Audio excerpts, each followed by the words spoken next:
En direct de chez moi, puisque confinement, l'Archipel contre-attaque va maintenir des émissions. Comme on avait trouvé le système en fin de, en fin de, comment ça s'appelle, euh, en fin de confinement, on faisait intervenir des gens, puisqu'on peut faire intervenir des gens en direct. Là, on va voir si Joanne est avec nous. Joanne-nous avec nous. Joanne-nous avec nous. Voilà. Partager. Voilà. Autoriser. Ajouter. Et hop. Ajout en cours. Donc, on va avoir avec nous, donc, qui est pas commerçant, mais qui est chef d'entreprise, euh, qui doit trouver du travail aux gens. Donc, ça s'appelle Job 66. Il est aussi président d'Agisson Pays Catalan. On voit le truc, c'est un jeu en cours. Est-ce que ça va marcher? Voilà. Et donc, on va continuer des programmes en direct pour des jeux. Avec Elodie, on fera aussi des quiz, enfin, des interviews en direct. Mais il faut d'abord vérifier que ce système fonctionne. Voilà, sinon, c'est bien dommage. On fera, voilà, on fera des directs, on fera des chroniques, on aura une programmation. Donc, on avait aussi un refus. Tiens, mais enfin, ça suffit, quoi. Euh, on avait, là, on va relancer le truc. Jean-Christophe, nous, tac, ajouter, on retente le coup. Donc, on avait une émission prévue, donc je disais, au théâtre, au Club Ciné de Canet, un gros truc sur la culture et comment survivre quand on est dans la culture en temps de Covid, avec l'excellent Patrick Sommier, qui avait été directeur du théâtre de Bobigny pendant 20 ans, mais pas que, qui travaillait avec la Russie pendant 30 ans pour monter des pièces de théâtre, et aussi avec la Chine pendant 15 ans. On avait l'adjointe Cadet qui allait venir aussi, l'adjointe de Port-Vendre, Jordi Vidal, refus. Alors là, ça devient compliqué. Et dans des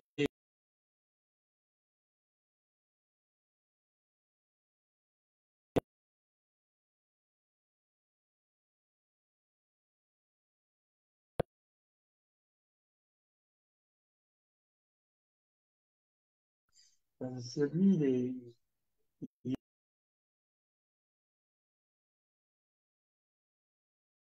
on voit Jérôme Fricker est en direct, hein, camarade Jérôme Fricker, les presses littéraires, on m'appelle sur le 01, je rejette parce que merci. Donc, oui, c'est le problème du direct. Donc, Jérôme Fricker qui est en direct, euh, enfin, qui intervient pas, mais que j'aimerais bien voir à un moment donné, s'il le souhaite, pour discuter sur l'état de la culture locale, mais pas que. Jérôme qui a les presses littéraires Maison d'édition et qui est aussi imprimeur et qui a été adjoint à la culture à l'époque de Saint-Estèphe, qui est un garçon intéressant. Donc, pour parler de culture et de culture locale et de la mise en valeur de la culture locale, parce que c'est important. Par exemple, là, les librairies ne sont pas considérées comme essentielles. Alors que s'il y a bien un moment où on peut lire, c'est pendant le confinement. Moi-même, je lis déjà pas mal d'habitude chez moi, parce que vous voyez derrière peut-être un livre, mais il y en a un peu dans toutes les pièces. Et c'est le moment où on aurait pu souhaiter que les librairies soient ouvertes, même si on peut commander sur leurs interfaces numériques. ça aurait été bien qu'on puisse commander, par exemple, le crêpier, la crêperie bretonne de la rue du Théâtre. On peut commander, aller chercher ses crêpes et on livre aussi ces crêpes chez nous. Donc, c'est bien que les commerçants du coin puissent ou vous livrer ou vous, on peut aller chercher, se déplacer pour aller chercher ses commandes directement chez le commerçant du coin. Il semblerait que Monsieur Déconfinement, alias notre Premier ministre, ait reporté les choses comme avant. À part quelques détails, il n'y a pas eu d'adaptation réelle pour le confinement, alors qu'on devrait pouvoir en fait vivre dans notre quartier sans se frotter non plus les uns les autres, mais pouvoir vivre dans notre quartier à 1 kilomètre, avoir des interactions. Voilà. Donc, on a Jean-Christophe nous. Attends, alors, donc, qui est là? Est-ce que c'est lui? Voilà, on aimerait savoir. Jean-Christophe nous devant la caméra. Ajouter. Voilà. Donc, on va tenter à nouveau de se connecter avec le camarade Joanne-nous. Donc, Joanne-nous. Ah, t'es là! Enfin, Enfin! T'étais au chiottes quand je t'ai. non, non, Non. c'est les aléas du direct et du confinement. J'avais plus les réflexes, malheureusement. Voilà. Donc, tu es parmi nous. Alors, Jean-Christophe, non, bah, pourquoi tu t'appelles à nouveau Jean-Christophe nous? C'est quoi cette histoire? T'as des yeux en trou de pine, t'as fait la fête ou quoi? Pas du tout, figure-toi. Non, non, non, pas du tout, pas du tout. Plutôt, on va dire la réverbération là, de ce beau temps que vous voyez, bien entendu. Ah oui, toi t'es dehors. Moi, Ah je suis dans oui, ma chambre. moi, je suis confiné, mais bon, avec le ciel bleu, ça passe beaucoup mieux. Alors, par rapport à Jean-Christophe, ben, c'est mon nom administratif quand même, il faut pas que je l'oublie. Et Ouais. par rapport, bon, on va parler vite fait, mais vraiment, c'est pas le but politiquement. On a été pas Oui. mal bloqué par, on va dire, nos concurrents directs sur Agisson. Donc, Facebook demandait des informations relatives pour justement qu'on puisse publier. Mais il fallait que mon identité, on va dire, de Ouais, naissance ouais, voilà, soit que tu indiquée. prouves que tu n'es pas un terroriste Voilà, et que tu n'avais pas l'intention de commettre. Tu sais, c'est comme quand tu vas aux États-Unis, je sais pas si tu es déjà allé aux États-Unis, tu as une feuille, êtes-vous un terroriste? voilà. Comme si tu allais dire Euh, oui, quoi.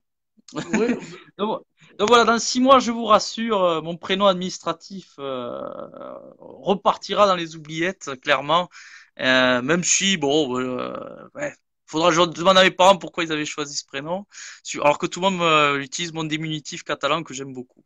Voilà. voilà. Alors, un petit Donc, coucou quand même aux nouveaux confinés, hein, bien entendu, rebelote. Allez, quelques-uns parce qu'on ne sait pas trop. Il y en a qui peuvent, d'autres non. C'est très ouais, particulier.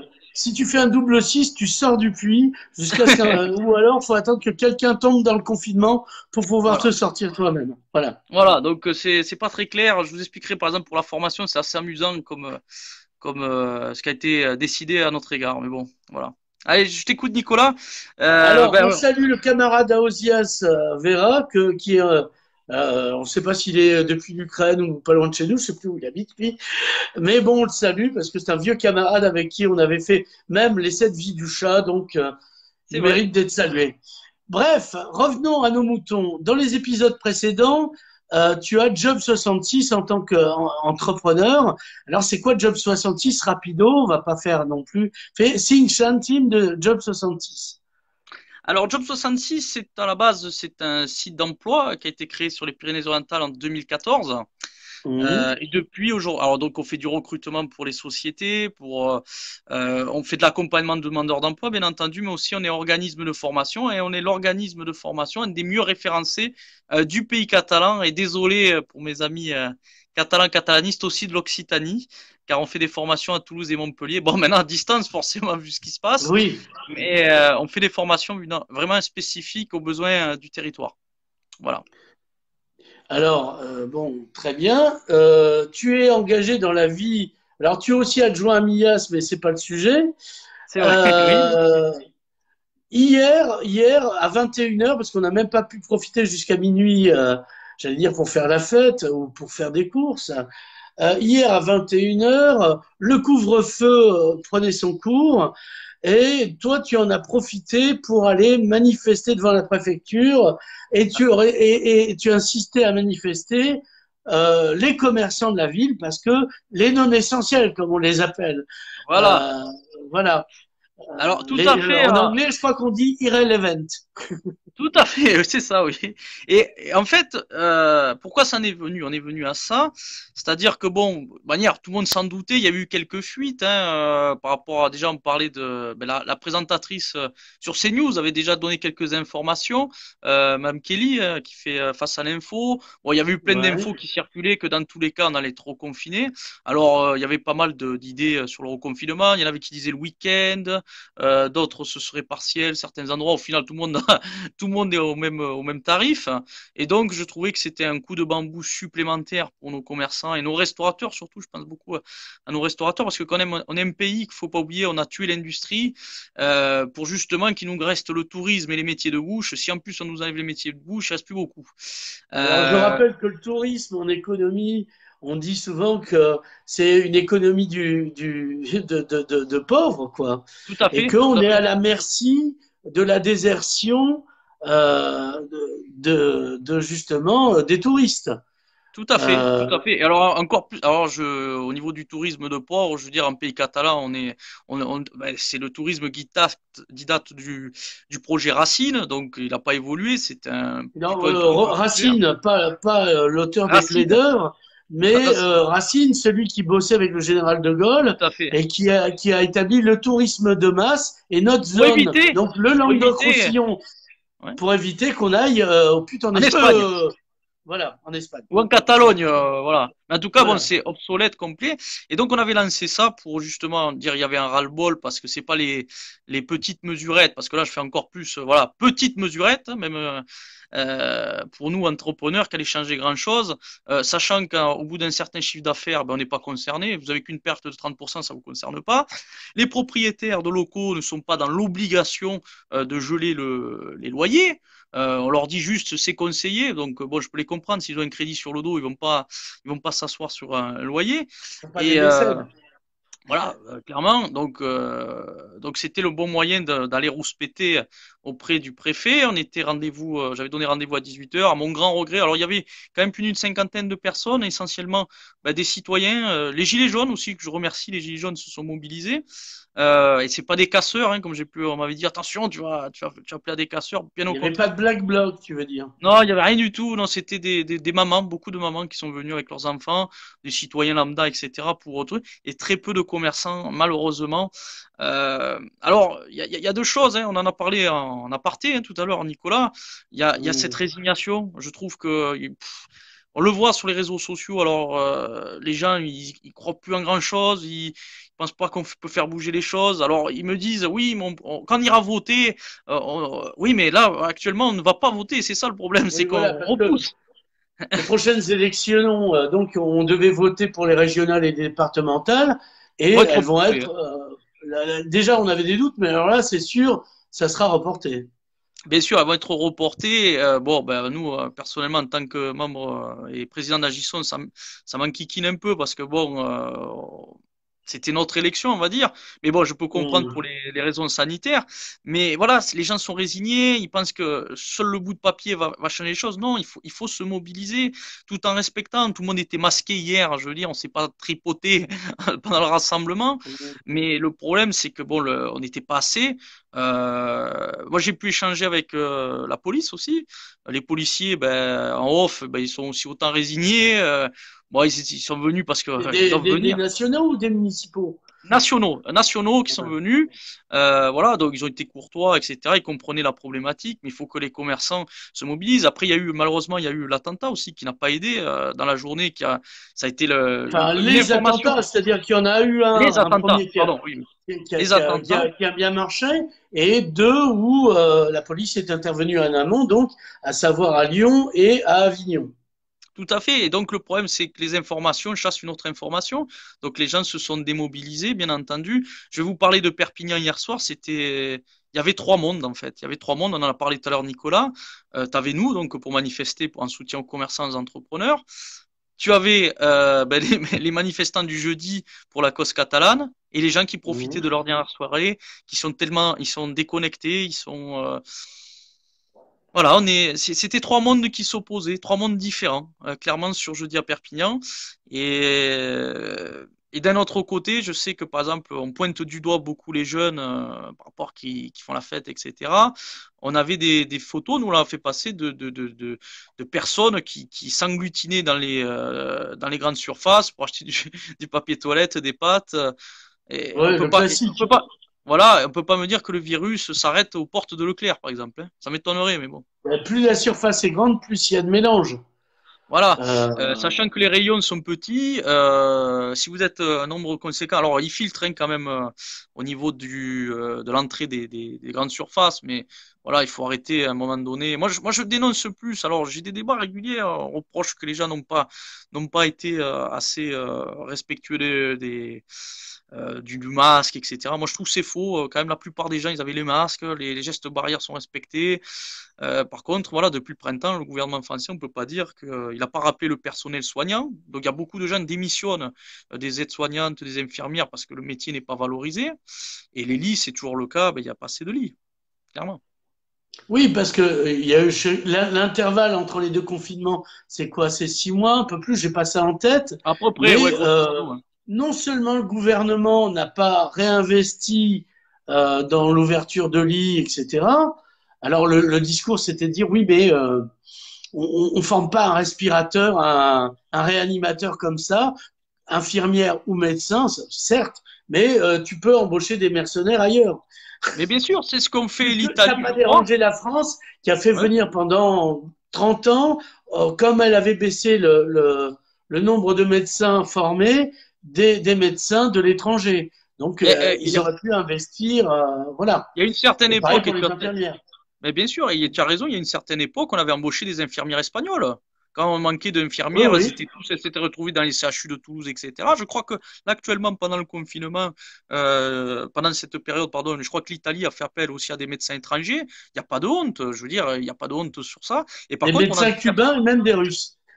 c'est vrai, tout à fait. C'est vrai. J'ai vu que Cuba avait envoyé du personnel soignant en Italie, donc pourquoi pas. Moi, ça me choque pas plus que ça. Mais par contre, on a quand même du personnel soignant qui a démissionné à cause des conditions de travail, qui sont opérationnels ces gens. Mais il faut savoir les valoriser. Il faut pas oublier aussi que les infirmières intérimaires pendant le confinement n'ont pas eu la prime. Donc, à un moment donné, les gens ils sont pas fous, ils vont pas revenir, hein. Oui, Voilà. voilà. Donc, il y a ça, le Ségur, il y a eu quelques primes qui ont été lâchées, mais dans quelques primes, il y a primes, mais il y a quelques. Il y a quelques, il y a surtout quelques, effectivement. Oui, oui, oui, surtout Donc, ça. à un moment donné, voilà, et donc l'appareil, on reprend un confinement aussi parce que l'appareil hospitalier est fatigué. Mais bien sûr, mais c'est comment il s'appelle cette personne qui est connue Peyo, je sais plus comment il s'appelle, hein, le docteur qui a expliqué que justement que c'est à cause de ça, c'est la faillite justement qu'on n'a pas de moyens, c'est tout. Donc on va être Non, confiné. non, les moyens, on les a puisqu'on les disperse ailleurs. Mais oui, Euh, non mais les à, moyens. Je te parlais au niveau de l'hôpital. Je te parlais au niveau de oui, oui, l'hôpital, hein. oui.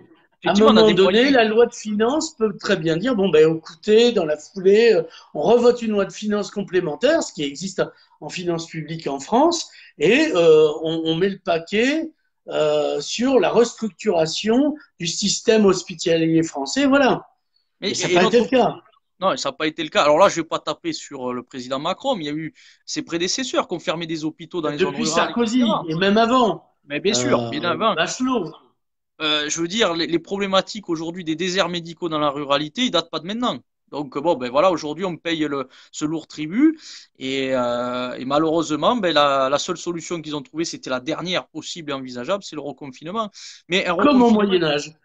voilà, comme au Moyen Âge. Mais voilà, apparemment, j'ai compris ce matin, il y avait autant de voitures à Saint-Charles. Je veux dire, c'est du reconfinement pour qui? Pourquoi? Comment? Moi, je vais vous donner un exemple pour moi en tant qu'organisme de formation.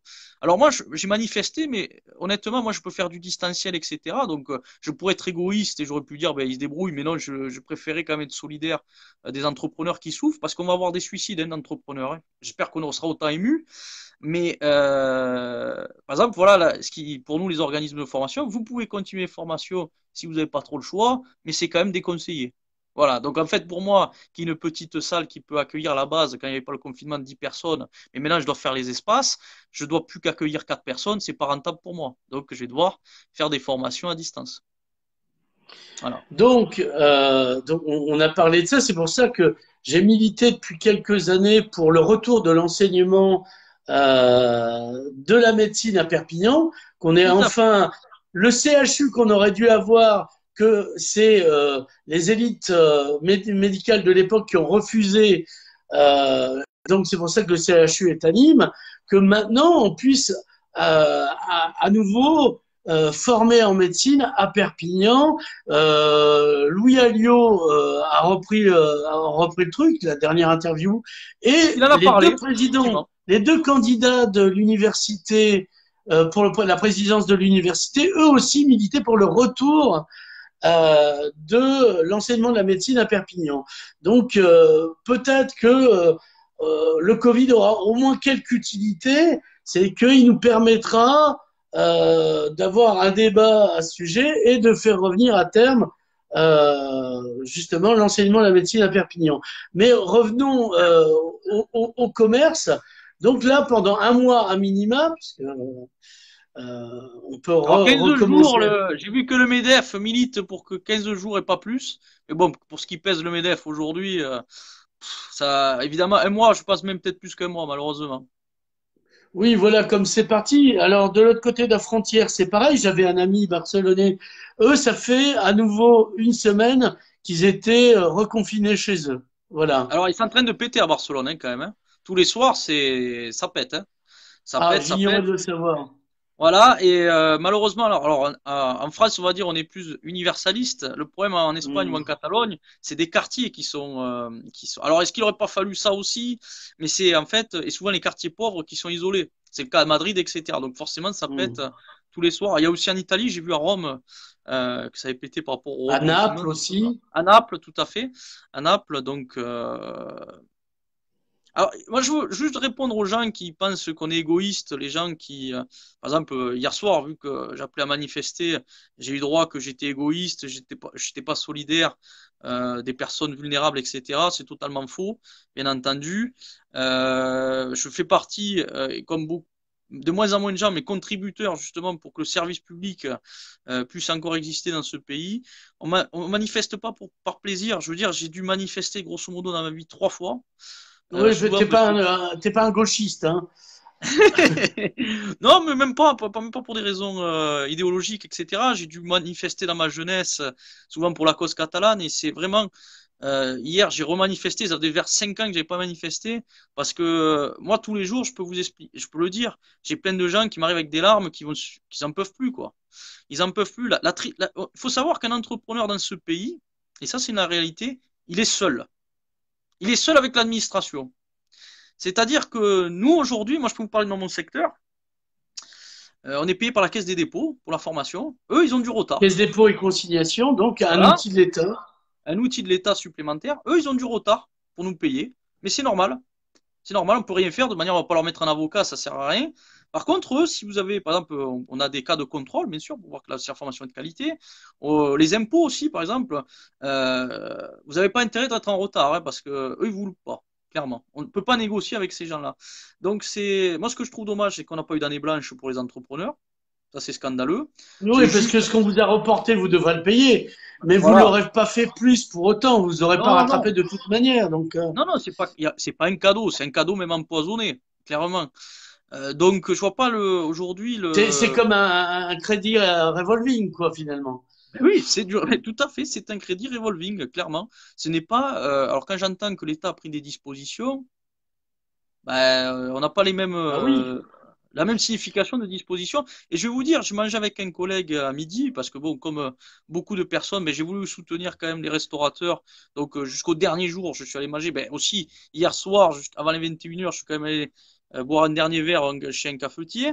Euh, il me disait, mais honnêtement, autant partir, hein, à force. En fonction de comment ça va se découpiller en France un jour entre les entrepreneurs, vaut mieux partir. Voilà, c'est tout. Voilà le discours qu'on entend tous les jours de personnes qui ont des petites TPE, TPE, PME, c'est ce que nous avons essentiellement dans le département.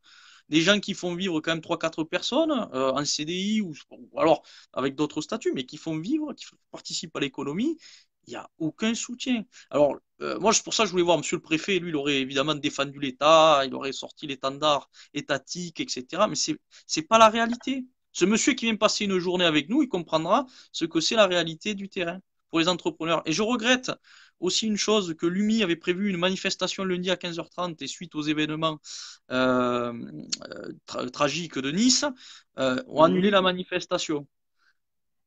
Alors je sais, je peux comprendre que voilà, c'est triste tout ce qui s'est passé, etc. Là, par contre, il y aurait de quoi dire aussi sur l'État, qu'il va falloir peut-être un jour qu'il se réveille un petit peu, mais on peut pas laisser les entrepreneurs comme ça, parce que ça va être, sinon c'est tout le temps reporté. À un Ben, moment si on donné, peut. Je veux ben dire, oui. la question, c'est tu agis par rapport au risque que tu prends à ne pas agir.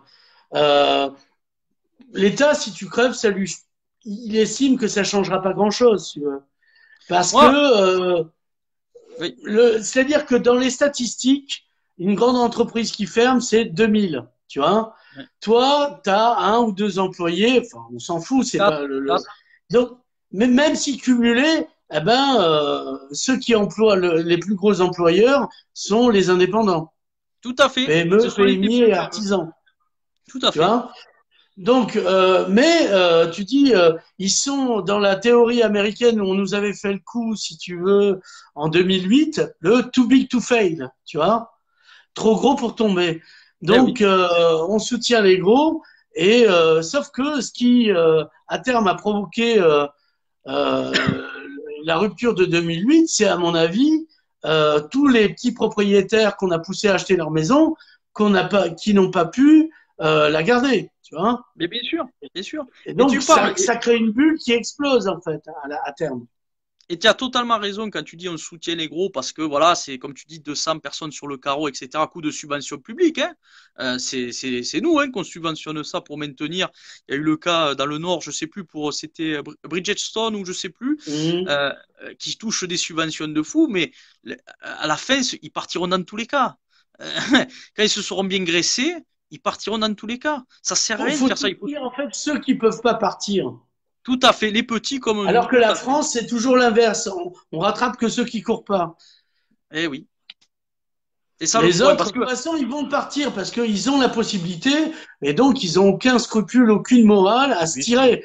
Eux, ils sont là pour faire des bénéfices à un moment donné. Bon, ben, alors que le commerçant, il a une activité dans laquelle, au-delà des bénéfices, si tant est qu'ils en fassent, eh ben, il y a un rapport au territoire sur lequel ils vivent et qui font vivre.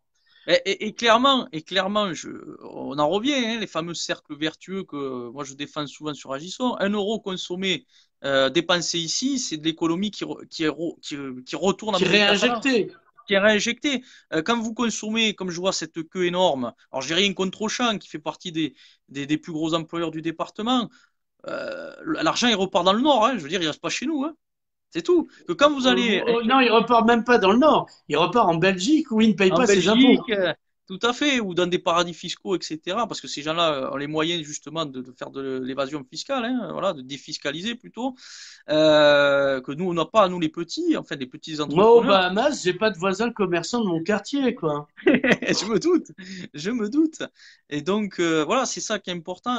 Et toi, tu es optimiste, tu disais tout à l'heure, peut-être le Covid. Moi, je trouve, je tenais quand même à te remercier parce que nous, on avait fait ce fameux débat. C'est quand même toi qui as poussé sur pas mal d'initiatives qui seront nécessaires pour Perpignan. Je pense à la radio Gitane et surtout l'école de médecine. J'espère qu'elle va revenir comme l'école des beaux-arts à Perpignan. Et tu as été derrière tout ça.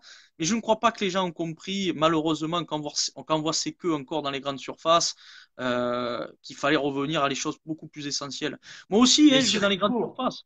Voilà, les circuits courts. Moi aussi, je dois aller de temps en temps dans les Que grandes fait surfaces. Slow Food pour les légumes, les fruits, Ouais, les produits de qualité? Il faut que les gens pensent que c'est pour tout. mais bien C'est pour sûr, tout, quoi. bien sûr. Alors moi, Moi, je suis un souverainiste, pas que du légume, tu vois. non, mais il faut consommer local, il faut consommer vraiment français, quoi, tout simplement, ou plus localement, je dirais catalan. Surtout, on est un pays de territoire, on est un territoire comme de fruits et légumes, t'as pas besoin d'aller chercher des légumes à je sais pas combien de kilomètres, c'est même écologique. Mais voilà, malheureusement, les gens ne l'ont toujours pas compris. J'ai pas l'impression. C'est Alors vrai. les gens, mais les collectivités territoriales, pas plus. Si tu veux, tu peux Ah pas en bah, vouloir plus aux gens que aux collectivités territoriales qui ont des structures qui permettent à plus grande échelle d'organiser. et, ben, et pourtant, les collectivités te diront qu'elles jouent le jeu des cantines bio des locaux. Ah, Nicolas, je t'entends plus. Nicolas? Ah, ça. Non, moi je t'entends, c'est C'est bon, bon, c'est bon, vas-y. je crois que ça revient. Ah, Les collectivités te diront elles jouent le jeu pour du localisme, mais c'est totalement faux. C'est totalement faux. Oui, il y a eu des progrès, bien entendu, mais il faut aller plus loin. Il faut vraiment que dans toutes les communes, il y ait des cantines 100% de produits locaux, vraiment des régies de produits locaux partout. Ça se fait, ça commence à se développer, mais on n'en est pas encore. Je veux dire, si vous regardez, moi je regarde souvent les plats de mes enfants quand ils vont à la cantine à l'école, c'est pas du 100%. Hein. Faut pas exagérer non plus. Hein. non, alors qu'on pourrait. Mais bien sûr. Alors qu'on pourrait, parce que nous, on produit, si tu veux, nous, on produit, donc voilà quoi. C'est juste une Et, question d'organisation. et je vais encore quand même, parce que maintenant on est dans un pays, tu es obligé de te justifier systématiquement, parce qu'il y a toujours des gens qui pensent que tu les pointes du doigt. Je critique pas les gens qui vont dans les grandes surfaces. Honnêtement, j'y vais moi aussi, je sais pas encore faire mon savon, donc je suis obligé d'y aller. Mais honnêtement, aller au plus proche quand même, ce serait beaucoup mieux, même juste pour notre économie, juste pour ça. Là, par exemple, alors, je vous avoue, je fais pas partie de ceux qui sont contents d'être reconnus. J'entendais l'autre jour, c'était hier matin à la radio, une dame qui nous expliquait sur une radio nationale qu'elle était contente de retrouver ses cours de yoga sur YouTube, ses cours de sport sur YouTube. Non, moi, désolé, je préfère vraiment aller faire du sport dans une salle de sport, etc. Mais le seul plaisir que je vais avoir, c'est de retourner. Alors, j'y vais régulièrement, mais là, ben, je vais en profiter encore plus de retourner chez mon boucher, qui est juste en bas. Alors, on ne le voit pas là sur l'image, mais il est juste en bas. Et je lui fais un petit coucou, et c'est Monsieur Charcos. Il se reconnaîtra peut-être, il verra cette vidéo, c'est de la très très bonne viande, de la viande catalane en plus, qui vient de nos Pyrénées. Et franchement, niveau quantité, alors c'est toujours un petit peu plus cher, bien entendu, mais les quantités, ça n'a rien à voir aussi. Voilà. J'en Oui, profite. voilà. Bon, Voilà. Joanna, on a fait le tour, si j'ose dire, Mhm. pour cette première émission de confinement, mais on aura d'autres. On vous annonce peut-être aussi une co-présentation avec Elodie qui faisait des quiz qu'on a croisés au bar en bas de chez nous, Mhm. et des tas de gens que vous n'avez pas encore vus. Je pense à l'ami Patrick Sommier, grand metteur de scène de théâtre et qui tenait aussi un théâtre du côté de Bobigny dans sa jeunesse, qui a bossé avec la Russie. On interviewera aussi en direct des adjoints à la culture, mais pas que. Et on va se servir de ce système que vous voyez en ce moment pour aller même au-delà de deux, parce qu'il me semble qu'on peut inviter plusieurs personnes en même temps et après, Tout à fait. pas trop, parce que c'est un peu le bordel, hein, comme on dit en français. En tout cas, je te remercie, Nicolas, pour toujours mettre en avant, même dans cette période un peu particulière, ben, le monde culturel, parce qu'il souffre. Il souffre beaucoup. Et c'est pareil, c'est comme les restaurateurs ou d'autres secteurs, ce sont des personnes silencieuses qui souffrent en silence.